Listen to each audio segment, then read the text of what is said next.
सो quantum numbers क्या हैं? Basically आप इस तरीके से याद रखिए, क्वांटम वैसे नंबर को ही कहते हैं, गिनती को कहते हैं, अमाउंट को कहते हैं, क्वांटिटी या मिकदार आप लोगों ने सुना ही होगा।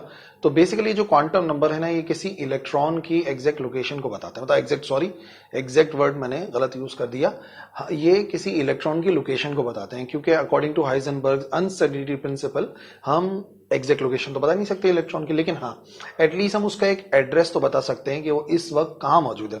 जैसे मिसाल के तौर पे मैं किसी शख्स का एग्जैक्ट लोकेशन तो नहीं बता सकता कि वो कहां पर है, लेकिन क्या मैं उसका सिटी बता सकता हूं? सिटी से उसकी एक लोकेशन का अंदाजा होगा। क्या मैं उसको उसका प्रोविंस बता सकता हूँ, स्टेट बता सकता हूँ, तो स्टेट और प्रोविंस से कुछ अंदाजा होगा।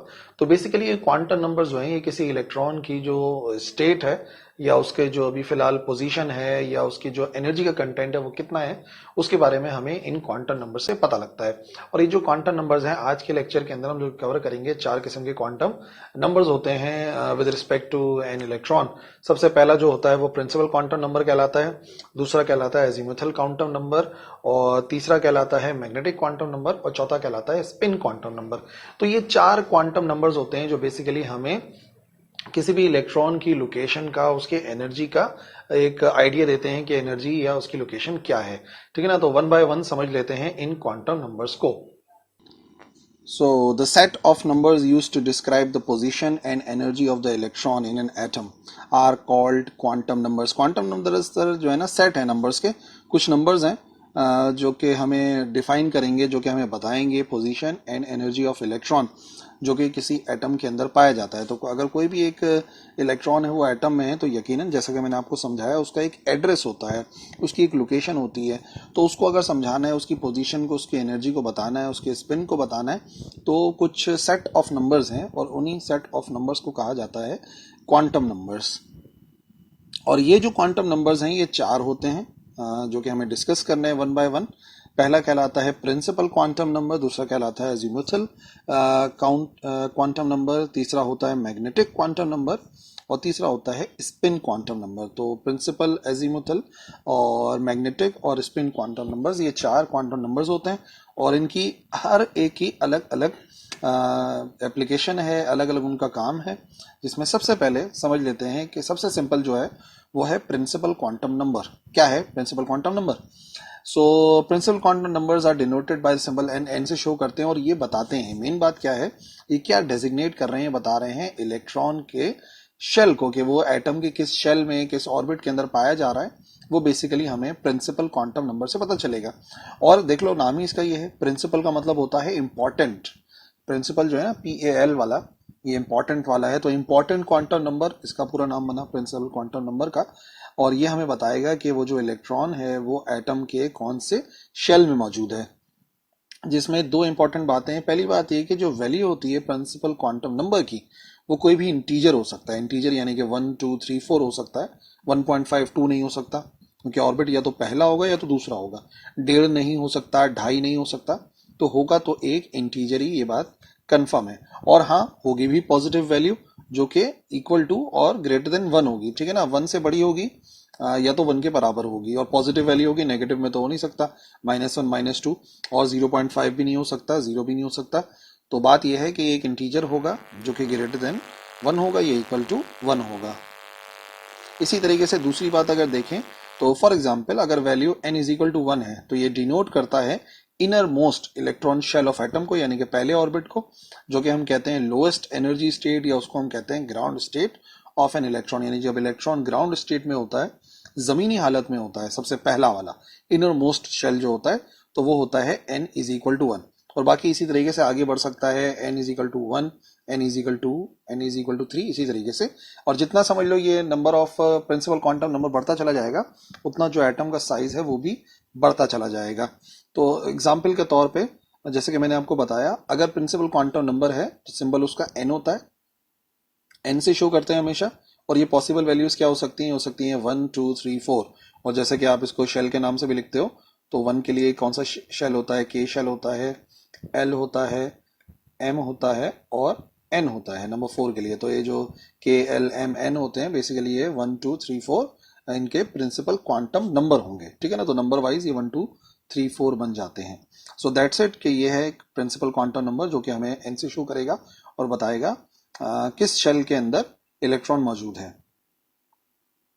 दूसरे नंबर पे एजीमुथल क्वांटम नंबर जो है ये डिस्कस कर लेते हैं। सबसे पहली बात, इसका एक दूसरा नाम भी है, इसको कहते हैं ऑर्बिटल एंगुलर मोमेंटम। जो orbital, not spin, orbital angular momentum होता है किसी भी इलेक्ट्रॉन का, उसको द एजीमुथल क्वांटम नंबर भी कहा जाता है। और ये डिस्क्राइब करता है shape of a given orbital. बहुत ही इंपॉर्टेंट है। एजीमुथल क्वांटम नंबर हमें बताएगा कि कौन सा ऑर्बिटल है और फिर ये भी बताएगा कि उसकी शेप क्या है। जाहिर सी बात है, जब हमें ऑर्बिटल का नाम पता लग गया तो हमें उसकी शेप का पता होगा, जो भी मैं आपको फर्दर वीडियो में डिस्क्राइब भी करूंगा। तो नंबर 1 पहला ही पॉइंट है, एजीमुथल क्वांटम नंबर डिस्क्राइब करता है शेप ऑफ ऑर्बिटल को, जैसे कि मैंने आपको बताया। इसको डिनोट किया जाता है एल से। जानबूझ के थोड़ा सा ये टेढ़ा सा एल बनाया, वरना यहाँ पे तो एल कुछ इस शक्ल का होता है तो आप लोग कंफ्यूज हो जाते हैं। तो बेसिकली प्रिंसिपल क्वांटम नंबर को एन से शो करते हैं और एजीमुथल क्वांटम नंबर को एल से शो किया जाता है। और इसकी वैल्यू स्टार्ट होती है 0 से और कहाँ तक जाती है? जाती है n-1 तक। ठीक है ना। और इससे पहले मैंने आपको समझाया प्रिंसिपल क्वांटम नंबर 1 से स्टार्ट होता है और ये जो है वो 1 से कम से स्टार्ट होता है, यानी कि 0 से स्टार्ट होगा और जो भी n होगा उसमें से, यानी कि जो भी प्रिंसिपल क्वांटम नंबर, ये जो n यहाँ पे जाहिर हो रहा है ये है प्रिंसिपल क्वांटम नंबर, उसमें से 1 माइनस करेंगे। जैसे मिसाल के तौर पे अगर L इज इक्वल टू 0 है, ठीक है ना, क्योंकि मैंने बताया 0 से स्टार्ट हो रहा है, तो वो कौन सा ऑर्बिटल होगा? वो होगा s ऑर्बिटल। s ऑर्बिटल या s सबशेल जो है वो आप जानते हो एक स्फेरिकल शेप होता है, यानी कि अगर नहीं भी मालूम तो भी ये बात डिस्कस हो जाएगी। जो s ऑर्बिटल होता है, यानी कि अगर हमारे पास एक ही है, जैसे कि हाइड्रोजन है, तो हाइड्रोजन का आपको पता है सेंटर में न्यूक्लियस होता है, पॉजिटिव चार्ज होता है, और वो जो इलेक्ट्रॉन है वो यहाँ पर कहीं पर भी हो सकता है। ठीक है ना। अकॉर्डिंग टू हाइजेनबर्ग्स अनसर्टेनिटी प्रिंसिपल हम एग्जैक्टली नहीं बता सकते इलेक्ट्रॉन कहाँ होगा।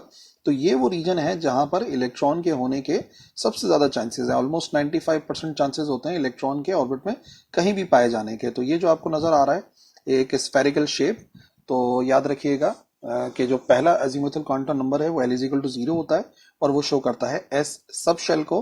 और ये जो ऑर्बिटल आपको नजर आ रहा है इसकी शेप है स्फेरिकल, जो कि नजर भी आ रहा है क्लियरली आपको फिगर में। इसी तरीके से जो दूसरा होगा जो कि p ऑर्बिटल कहलाता है, इसके बाद बारी आएगी p ऑर्बिटल की, तो उसके लिए L होता है 1, S के लिए 0 था, p के लिए 1 होता है, एक और ऐड कर दिया। और ये 3 शेप्स के अंदर हो सकता है, या तो ये जो, अच्छा पहली बात ये होंगे जो है ना एक डम्बल शेप के अंदर। डम्बल्स होते हैं ना जो एक्सरसाइज वगैरह के लिए इस्तेमाल किए जाते हैं, तो ये होता तो डम्बल शेप है, जिसके अंदर 2 लोब्स नजर आ रहे होते हैं, एक लोब इस तरफ आ रहा है, एक लोब इस तरफ आ रहा है। और जो सेंटर पॉइंट है यहाँ पे इलेक्ट्रॉन के होने के चांसेस ना होने के बराबर होते हैं, 0 होते हैं। ऑलमोस्ट प्रोबेबिलिटी है ही नहीं कि इलेक्ट्रॉन यहाँ पे रीजन में कहीं पाया जाएगा। लेकिन ये 3 केस हो सकते हैं। आप यहाँ पे देख सकते हो कि जो दोनों लोब हैं ये कौन से एक्सिस में मौजूद है? या एक्स एक्सिस में मौजूद है। इस वजह से हम इसको कहते हैं कि यहाँ पर जो ऑर्बिटल है वो है पी एक्स, एक्स एक्सिस वाला। इसी तरीके से वाई में भी हो सकता है, ठीक है ना। एल मैंने बता दिया ऑलरेडी 1 के बराबर है। और आप देख लो यहाँ पर ये जो है वो पी जेड के अंदर आ रहा है, जेड एक्सिस के अंदर। जेड को हमने ऐसे शो करा है, एक्सिस रोटेट हो सकते हैं, उससे परेशान होने की बात नहीं है। और वाई एक्सिस जो है ना वो बाहर की तरफ आ रहा होगा स्क्रीन से। आप अगर कंप्यूटर पे या मोबाइल स्क्रीन पे देख रहे हो तो स्क्रीन से बाहर की तरफ आ रहा होगा, तो हम बना तो सकते नहीं है, तो इस तरीके से मैंने ड्रॉ कर लिया है, समझ लीजिए थोड़ा सा कर्व करके। तो ये जो वाई एक्सिस है ये स्क्रीन से बाहर की तरफ आ रहा होगा। तो तीनों एक्सिस के अंदर पाया जाता है ये जो हमारे पास पी ऑर्बिटल होता है, और उसके लिए जो एजीमुथल क्वांटम नंबर है वो बराबर होता है 1 के। और फिर जो तीसरी बारी आती है L इज इक्वल टू 3 होगा, 0 हो गया, 1 हो गया, अब 2, तो वो डी ऑर्बिटल होता है। डी ऑर्बिटल थोड़ा सा कॉम्प्लेक्स है, थोड़ा सा क्या, अब उसके अंदर जो ओरिएंटेशन है ना वो थोड़ी सी डिफरेंट होती है, वो मैं आपको बताता हूँ। 5 किस्म की ओरिएंटेशन होती है, एक्स और वाई के अंदर पाए जा रहे हैं। देख लो एक लोब जो है वो ये आपको एक्स और वाई के अंदर नजर आ रहा है, ये एक्स और जेड में पाया जा सकता है, ठीक है ना। एक्स में भी मौजूद है और जेड में ही मौजूद है। फिर ये जो है लोब्स जो पाए जा रहे हैं वो कहाँ पे ओरिएंटेशन है? वाई में है और जेड में मौजूद है, वाई में मौजूद है और जेड में मौजूद है। यहाँ पर ये आ गया एक्स स्क्वायर वाई स्क्वायर, ठीक है ना। और इसी तरीके से यहाँ पर पांचवा हमारे पास केस आ गया। तो ये 5 होते हैं लेकिन काफी कॉम्प्लिकेटेड होते हैं, इसी वजह से आप अपनी बुक में भी देखोगे ना तो आपको सिर्फ एस और पी ऑर्बिटल के बारे में डिटेल मिलेगी। लेकिन मैंने बोला चलो फिर भी आइडिया तो हो आप लोगों को, फिगर देख के आप लोग समझ जाओगे। डी ऑर्बिटल कुछ इस किस्म के होते हैं, कॉम्प्लेक्स शेप। और उसी तरीके से जो एफ है वो तो और ही ज्यादा कॉम्प्लिकेटेड होंगे, तो वो मैंने ड्रॉ किया ही नहीं। बस आप याद रखिएगा एफ ऑर्बिटल के लिए एल हम किसके बराबर लेंगे? फॉर एफ ऑर्बिटल एल होगा बराबर 3 के, यानी कि 0, 1, 2 और ये आ गया 3, ठीक है ना। चारों के लिए तो 0 से स्टार्ट हुआ था तो 3 आ गया। इसको भी एक तरीके से रिवाइज कर लेते हैं। सबसे पहले अगर प्रिंसिपल क्वांटम नंबर 1 था तो मैंने आपको क्या फॉर्मूला बताया, मैंने आपको यहाँ पे फॉर्मूला बताया एजीमुथल क्वांटम नंबर का कि वो n-1 होता है। तो n यहाँ पर 1 के बराबर आया, तो 1 - 1 कितना हो जाएगा, 0। तो एजीमुथल क्वांटम नंबर 0 होगा तो ऑर्बिटल सिर्फ एक ही पाया जाता है और वो होता है s ऑर्बिटल। फिर इसी तरीके से अगर सेकंड प्रिंसिपल नंबर होगा n = 2, तो 2 - 1 एजीमुथल आएगा, ठीक है ना। यहाँ पे 2 आ गए, इसका मतलब 1 तक आ रहा है इधर, 0 से 1 तक। और अगर 0 से 1 आ रहा है तो इसमें 2 ऑर्बिटल पाए जाएंगे, s ऑर्बिटल पाया जाएगा और p ऑर्बिटल पाया जाएगा। फिर कंटिन्यू करेंगे तो 3 का मतलब हो गया, यहाँ पर 3 हो जाएंगे, 0 होगा, 1 होगा, 2 होगा, और फिर sp-d 3 ऑर्बिटल्स आ जाएंगे। और फाइनली अगर प्रिंसिपल नंबर 4 है तो जैसे कि मैंने आपको बताया 0 1 2 3, तो ये हो जाएगा किसके बराबर, sp-d-f, यानी कि 4 ऑर्बिटल इसके अंदर पाए जाएंगे। तीसरा जो है मैग्नेटिक क्वांटम नंबर आ गया। मैग्नेटिक क्वांटम नंबर जो है वो हमें क्या शो करके बता रहा है, the total number of orbitals in a subshell and the orientation of these orbitals are determined by the magnetic quantum number. कितने ऑर्बिटल हैं पहली बात, और उसकी ओरिएंटेशन क्या है, कौन से एक्सिस में पाया जा रहा है, ये हमें मैग्नेटिक क्वांटम नंबर बताता है। इसको डिनोट करते हैं हम यहाँ पर mi से डिनोट कर रहे हैं, और ये जो नंबर है ये हमें बताता है projection of the angular momentum corresponding to the orbital along a given axis, ठीक है ना। जो भी गिवन एक्सिस है उसके अलोंग कैसे होगा, ठीक है ना। तो ये mi ml से शो किया जाता है जो मैग्नेटिक क्वांटम नंबर होता है। और l जो है यहाँ पर इस्तेमाल इस वजह से कह रहे हैं, हम कर सकते हैं कि हम यहाँ पे बात कर रहे होते हैं एंगुलर मोमेंटम की। अच्छा जी, अब जरा डिटेल में देख लो। The value of magnetic quantum number dependent होता है on the value of the azimuthal quantum number. जो एजीमुथल क्वांटम नंबर है उसके ऊपर डिपेंड करता है। कैसे, for a given value of l, जो भी अगर एजीमुथल क्वांटम नंबर बराबर है एल के, ये एल लिखा हुआ है, तो जो वैल्यू होती है मैग्नेटिक क्वांटम नंबर की वो रेंज होती है -l से +l की तरफ। तो इसका मतलब देखा जाए तो ये इनडायरेक्टली n पे भी डिपेंड कर रहा है, क्योंकि l डिपेंड कर रहा था n पर, azimuthal quantum number principal quantum number पे डिपेंड कर रहा है, और जो मैग्नेटिक क्वांटम नंबर है वो एजीमुथल पर डिपेंड कर रहा है। तो वो -l से +l तक जाता है, जो भी फर्दर समझाता हूं मैं आपको। लेट से एजीमुथल क्वांटम नंबर की वैल्यू देखेंगे तो वो 0 है। जब एजीमुथल क्वांटम नंबर 0 है तो n1 होगा, ठीक है, वो मैंने बताया नहीं यहाँ पे। तो जिस फॉर्मूले से हम easily number of orbitals calculate कर सकते हैं वो ये है 2l+1, यानी जो भी l की वैल्यू आ रही होगी एजीमुथल क्वांटम नंबर की, उसको ट्वाइस करेंगे और फिर +1 कर देंगे। तो देख लो यहाँ से आंसर आया 0, 0 × 2 0, और 0+1 क्या आंसर आ जाएगा, 1 आ जाएगा।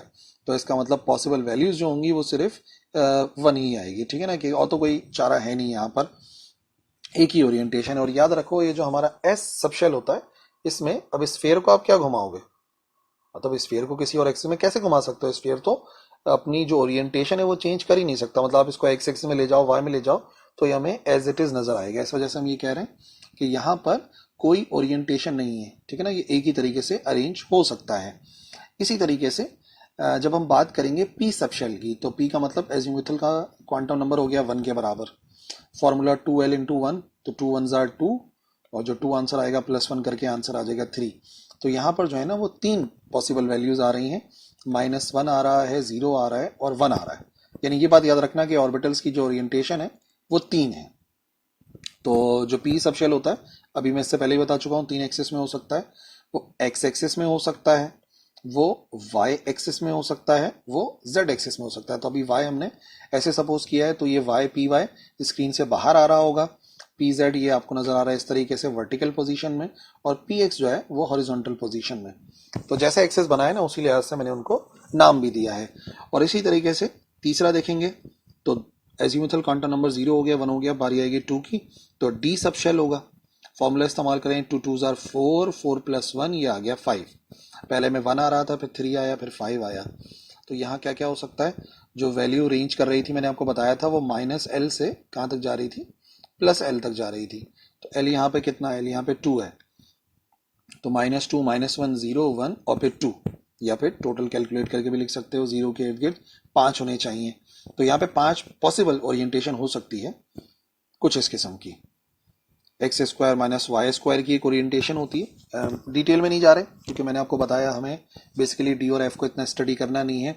एक्स जेड हो सकता है, जेड स्क्वायर हो सकता है, एक्स वाई हो सकता है, सॉरी वाई जेड हो सकता है और एक्स वाई हो सकता है। तो ये 5 ओरिएंटेशन हो सकती हैं, -2, -1, 0, 1 एंड 2। और फाइनली जो हमारे पास एजीमुथल क्वांटम नंबर जब 3 बनेगा, यानी कि प्रिंसिपल क्वांटम नंबर जब 4 बनेगा, तो करेस्पॉन्डिंग नंबर जो आएंगे ऑर्बिटल के वो आ जाएंगे 2 इंटू 3 6 प्लस 1 यानी कि 7। 7 का मतलब हो गया 7 होंगे 0 के इर्द गिर्द, तो -3 होगा, -2, -1, 0, 1, 2 एंड 3 तक। तो जाहिर सी बात है 7 और ज्यादा कॉम्प्लेक्स स्ट्रक्चर नजर आने वाला है, तैयार हो जाओ। ठीक है ना, बहुत ही कॉम्प्लेक्स स्ट्रक्चर है लेकिन फिर भी जहन में थोड़ा बहुत होना चाहिए कि किस तरीके का दिखता है हमारा एफ सब शेल और उसकी कितनी किस्म की ओरिएंटेशन हो सकती है। तो ये हो गए सारे के सारे magnetic quantum numbers.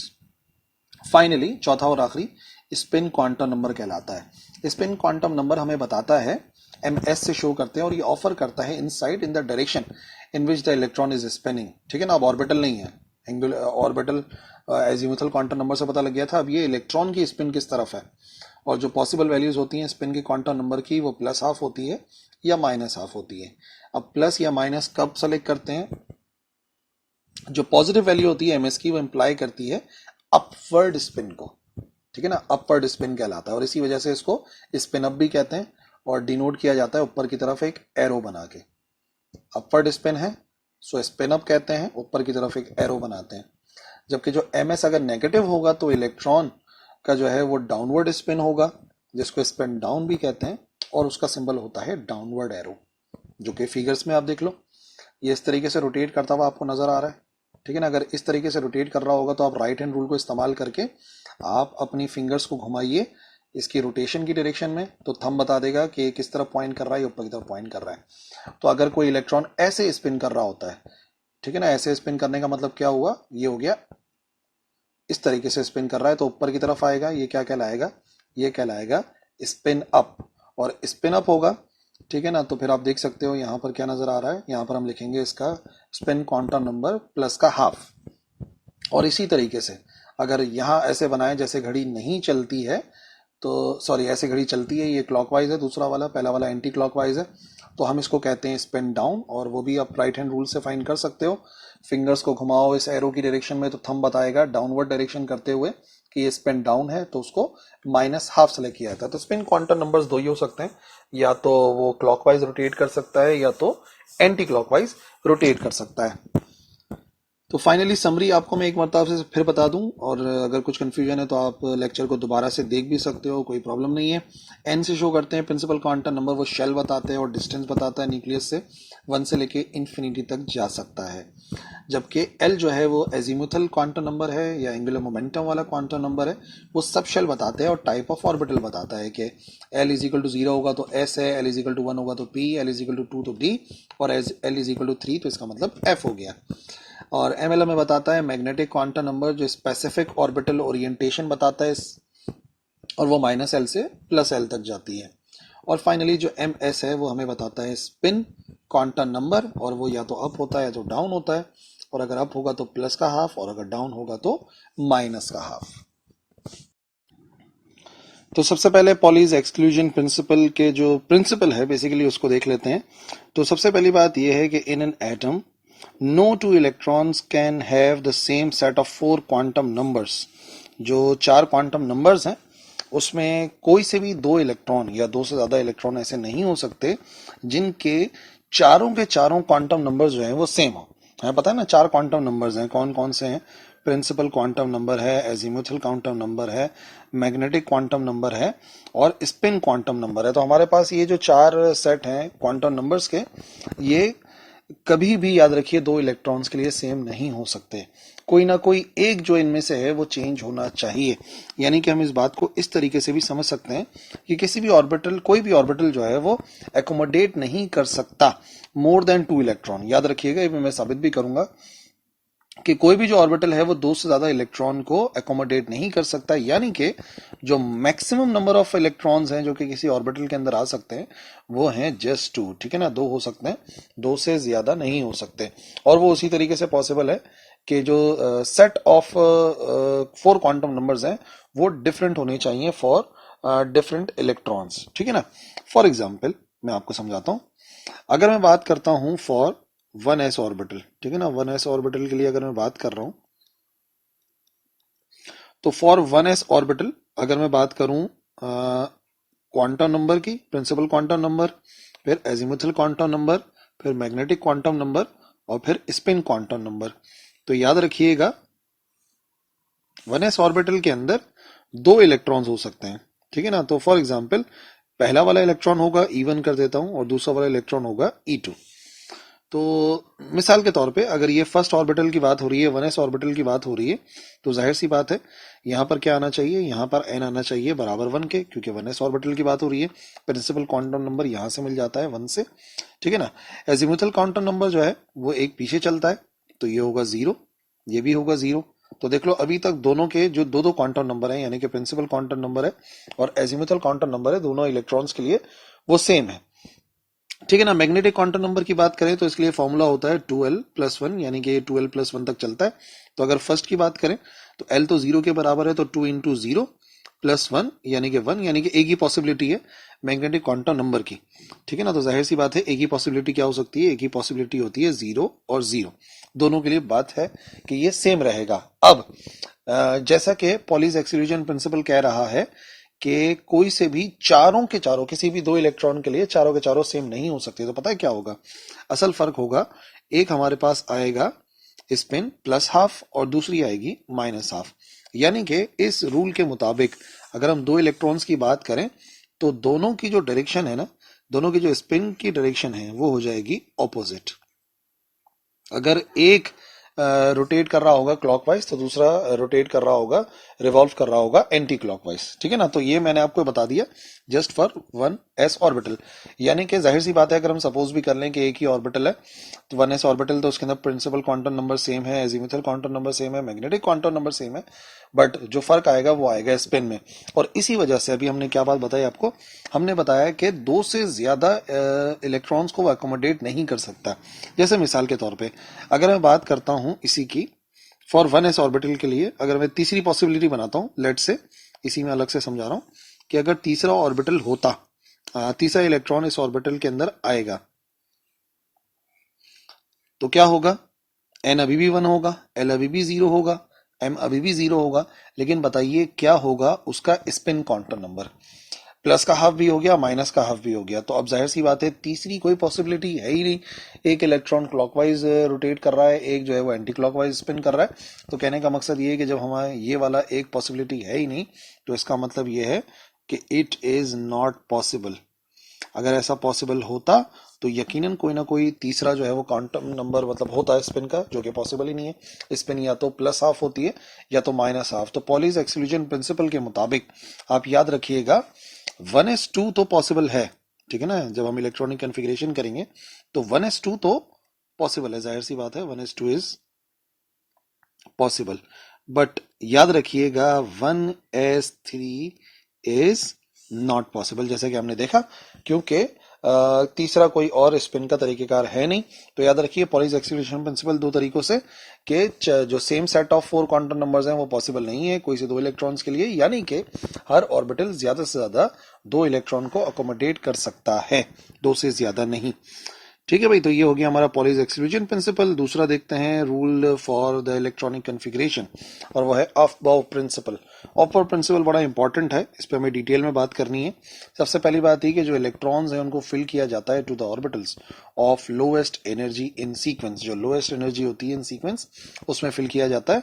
2 electrons 2 electrons to each orbital, जैसा कि मैंने बताया कि 2 ही इलेक्ट्रॉन होते हैं हर ऑर्बिटल के अंदर, ठीक है। लोएस्ट एनर्जी देखनी पड़ेगी।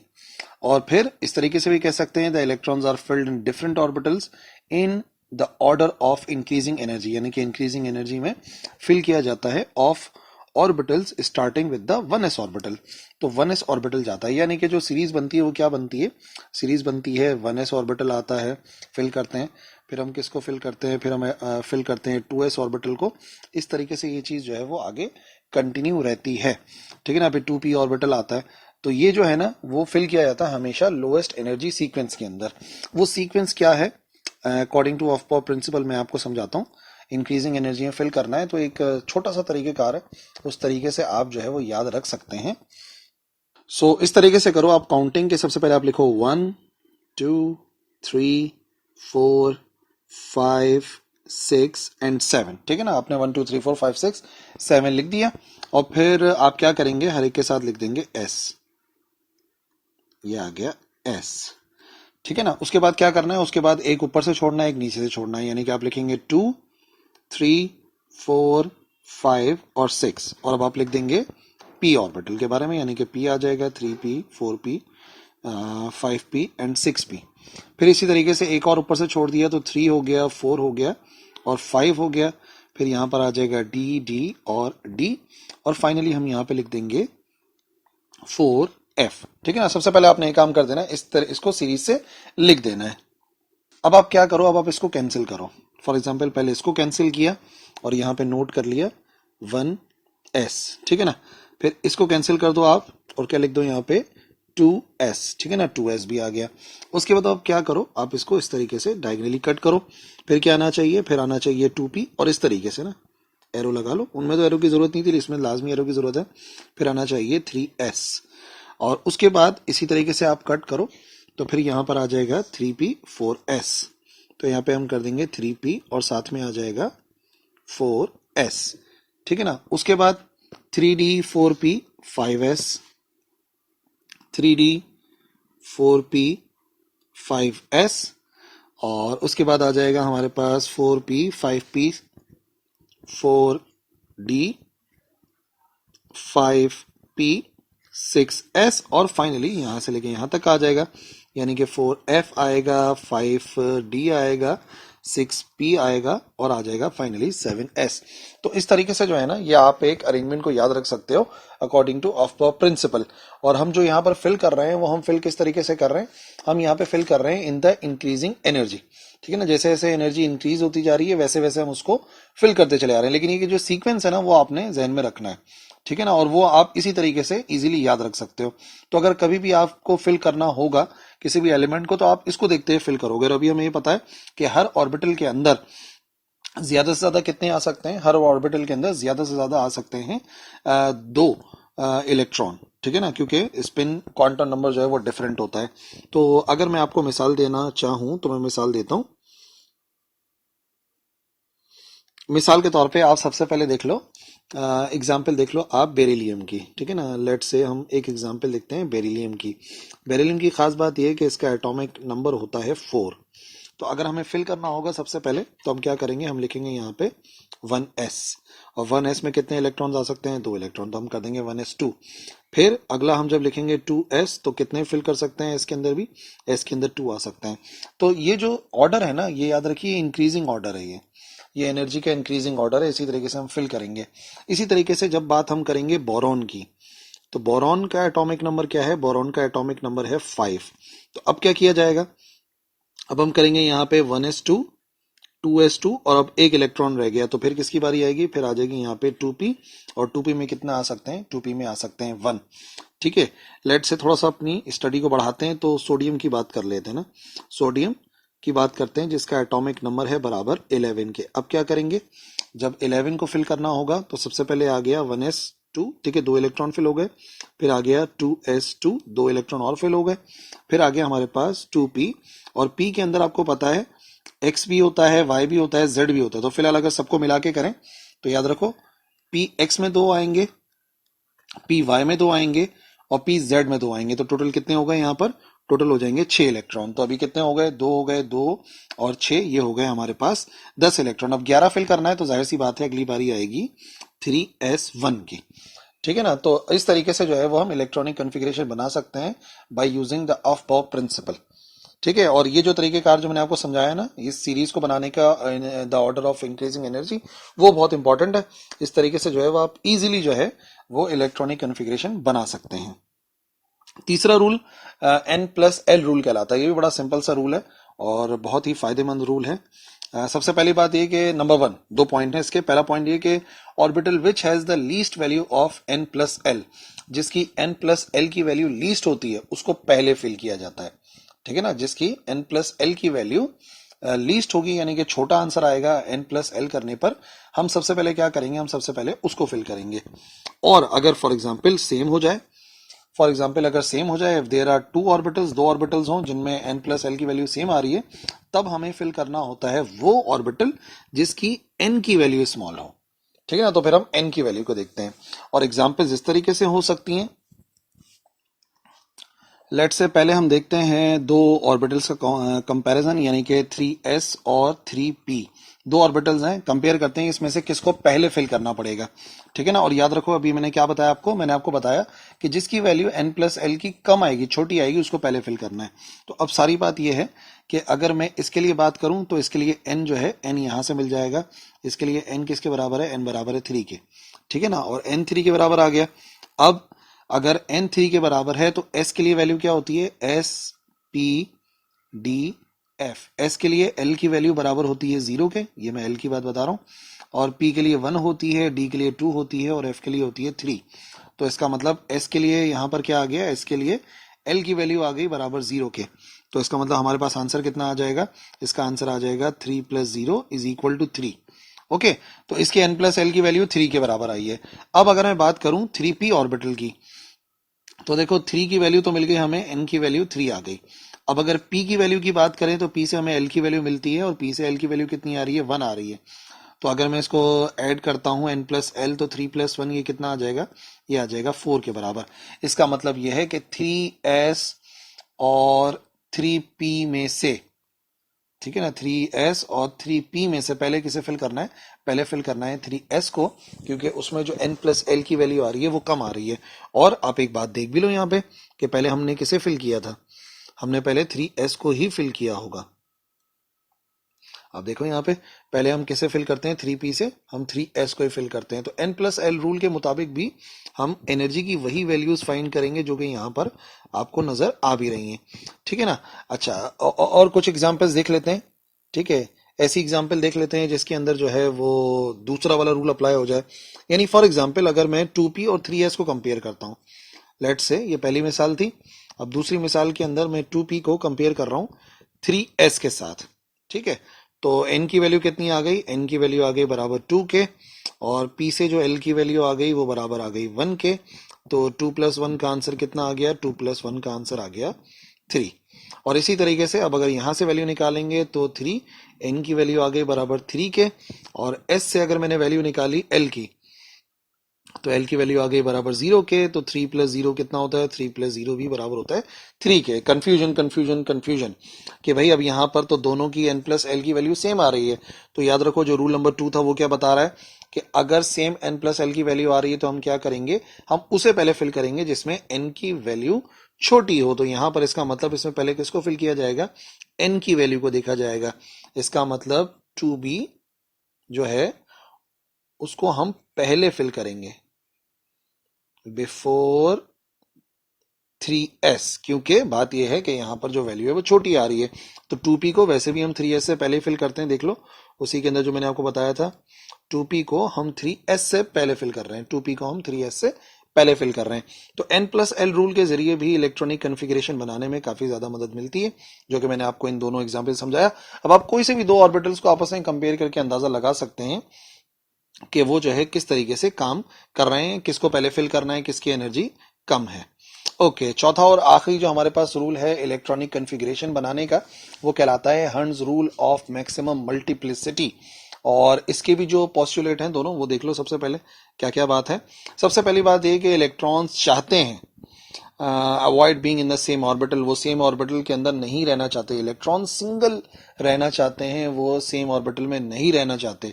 thus as the electrons are successively added, maximum number of electrons will try to occupy orbital singly, वो कोशिश करते हैं कि भाई हम सिंगल रहें, हम जो है वो कंबाइन नहीं रहें। तो बहुत ही अहम बात यह है कि जो इलेक्ट्रॉन है उनकी कोशिश ये होती है कि भाई हमें सिंगल ही रहना है, हमें जो है वो कंबाइन नहीं होना, एक ही ऑर्बिटल के अंदर नहीं रहना। एक बात इसको याद रखिएगा। और फिर जब सारे के सारे ऑर्बिटल सिंगली ऑक्यूपाइड हो जाते हैं तो जो पेयरिंग है वो स्टार्ट होती है फ्रॉम द फर्स्ट। वो तो हमें पता है ना कि पहले जो पहला है उसी से हमें पेयरिंग को स्टार्ट करना पड़ता है। जैसे मिसाल के तौर पे मैं आपको बताता हूँ, in the ground state the electrons occupying the orbital singly will have their spin parallel. तो ये बात तो हम जानते हैं कि उनकी स्पिन जो है वो पैरेलल होगी। अच्छा जी, अब किसकी मिसाल दें आपको, किसकी मिसाल दें? लेट से स्टार्ट करते हैं विद बोरॉन। बोरॉन की एग्जांपल कंसिडर करते हैं। तो बोरॉन के लिए हमें पता है, बोरॉन के लिए Z की वैल्यू क्या होती है? बोरॉन के लिए Z की वैल्यू बराबर होती है 5 के। तो अगर हम बोरॉन को फिल करते हैं तो देखो क्या बन रहा था, 1s2 2s2, ठीक है ना, और फिर कितना हो जाएगा, फिर हमारे पास आ जाएगा 1s2 हो गया, 2s2 हो गया, और फिर आएगा 2p1। अच्छा, ये तो 2p1 आ गया। तो अभी अगर मैं फिल करूंगा तो क्या होगा? ठीक है, सबसे पहले पहले ऑर्बिटल के अंदर एक इलेक्ट्रॉन आ गया, ठीक है ना, एक इलेक्ट्रॉन आ गया, फिर हमारे पास दूसरा इलेक्ट्रॉन आ गया, ये तो फिल हो गए, ठीक है ना। फिर जब 2s की बारी आएगी तो हमने क्या करा, हमने फिल कर दिया, एक इलेक्ट्रॉन आ गया और फिर दूसरा इलेक्ट्रॉन आ गया, ये आ गया हमारे पास 1s, ये आ गया 2s, और फिर आ जाएगा यहाँ पर हमारे पास 2p। अब p में आपको पता है कि 3 होते हैं ना, px होता है, py होता है, pz होता है। तो अगर एक है इलेक्ट्रॉन तो वो तो हम एक यहाँ पे बना देंगे, ठीक है ना, कोई मसले की बात नहीं है।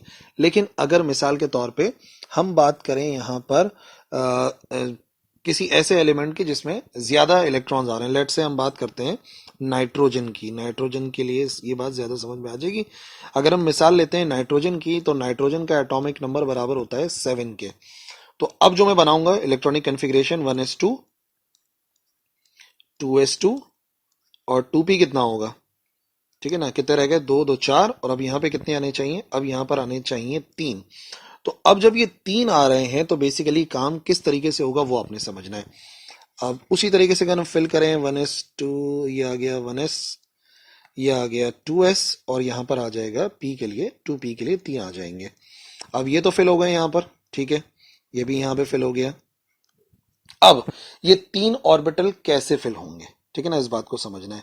क्या 3 ऑर्बिटल ऐसे फिल होंगे कि ऐसे करके आ जाए, 3 ऑर्बिटल ऐसे फिल होंगे, ठीक है, ये नो।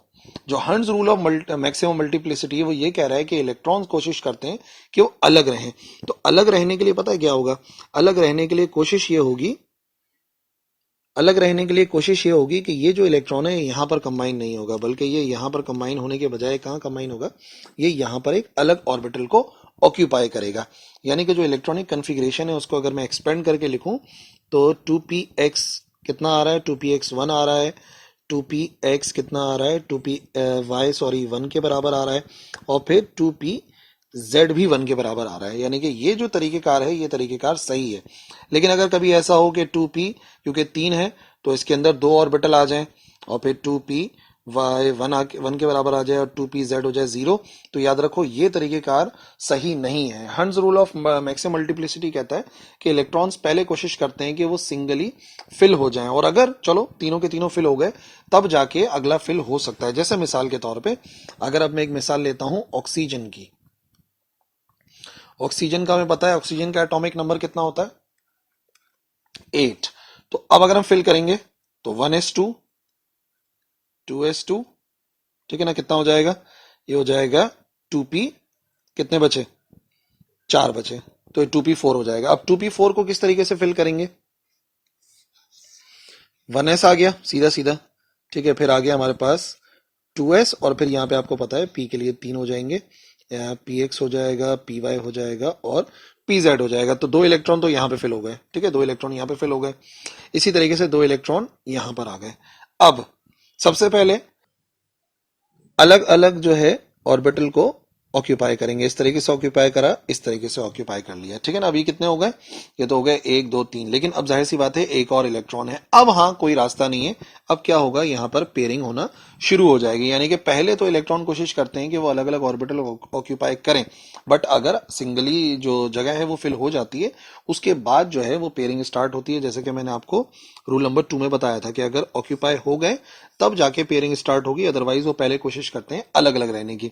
तो ठीक है ना, तो ये हो गया हंस rule of maximum multiplicity. So that's it. I hope electronic configuration का पूरा टॉपिक आपको समझ में आ गया होगा। अब आप क्या करो कि जो लास्ट 10 ईयर के अंदर या पास्ट पेपर्स के अंदर इलेक्ट्रॉनिक कॉन्फ़िगरेशन के क्वेश्चंस आते हैं, आप उनकी प्रैक्टिस करो, इंशाल्लाह कोई प्रॉब्लम नहीं होगी। और अगर होगी तो बिल्कुल लिखो कमेंट सेक्शन के अंदर, मैं इंशाल्लाह उसको एक्सप्लेन करने की कोशिश करूंगा। That's all for today. Next lecture मिलेंगे। अल्लाह हाफिज।